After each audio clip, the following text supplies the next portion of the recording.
I had Andreas Antonopoulos on London Real. Oh, really? Yeah, Nice. in 2015, Good job. 2017, and in 2019, he came on my show. And back then he was talking about the internet of money, the future of money. Stablecoins didn't exist yet. And he's such a heavy, deep guy. And we had this same format with close-up shots. And there's no videos quite like it because most of the videos with him were at these old conferences where there was a camera in the back. And for a while, Rogan took his YouTube channel down, and those were some of the interviews he did with Andreas. So for a while, ours were some of the best videos of Andreas going deep.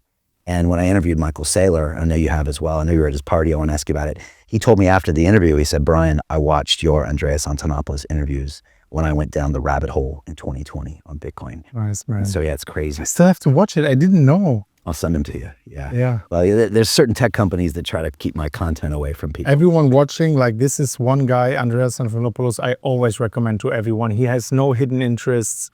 No, he's just a good guy and he pushes very good content about Bitcoin and Bitcoin only.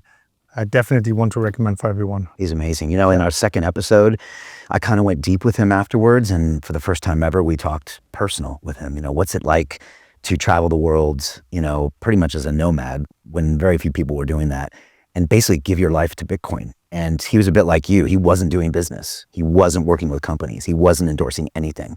He was purely trying to proselytize this network. And he got kind of introspective and talked about how sometimes it was hard and stuff. And afterwards, he got really worried that he shared too much.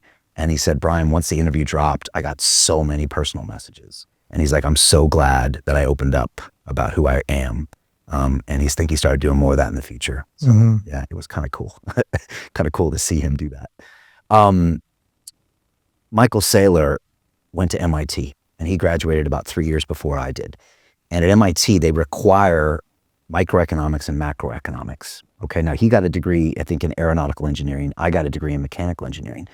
And we learned physics, we learned thermodynamics. But when we're being taught this Keynesian economics, deep down inside all the scientists, we're looking at these graphs thinking, this isn't science, you know? And we always kind of questioned it because it's like, oh, this is what happened in 1980. And you're like, yeah, but the same thing happened in 1930.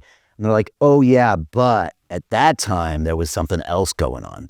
And so I talked to him about the fact that we were always a little suspicious of those models because in thermodynamics, if you run an experiment here or on Mars or on the moon, all the gases, they behave the same. You know, in physics, it behaves the same. And yet in economics, it doesn't. And so I think we were always somewhat suspicious of some of these theories. And I think that's why when you put a scientist on this, they can somehow see things. And I think that's why maybe Michael went deep and really tried to figure out what was going on. He did an interview recently and said, you know what, if I was just going to do one thing in my life, I would understand money first. And he said, I wish I had done that because everything else I did is secondary. Because if you don't understand how the money works, you can spend your whole life in the pursuit of something that might not even make a difference. And he was talking about maybe doing business in a dollar-based world or trying to save your money. Like you said, if you're in a low or middle income family, and realizing that's futile with all these other forces and things.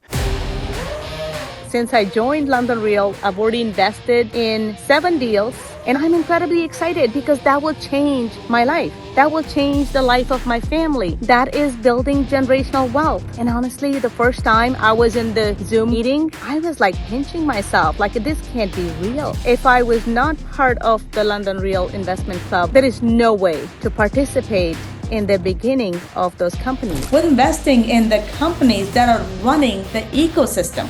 I'm in the room listening to these guys that are making things happen. These are change makers. These guys are visionaries. If any of you that are sitting on the fence wondering if this investment is worth it, I promise you, the knowledge and the insight you will receive, that alone will change your life. All of us are worthy and deserving of the wealth. We have the same rights as anybody else on this planet.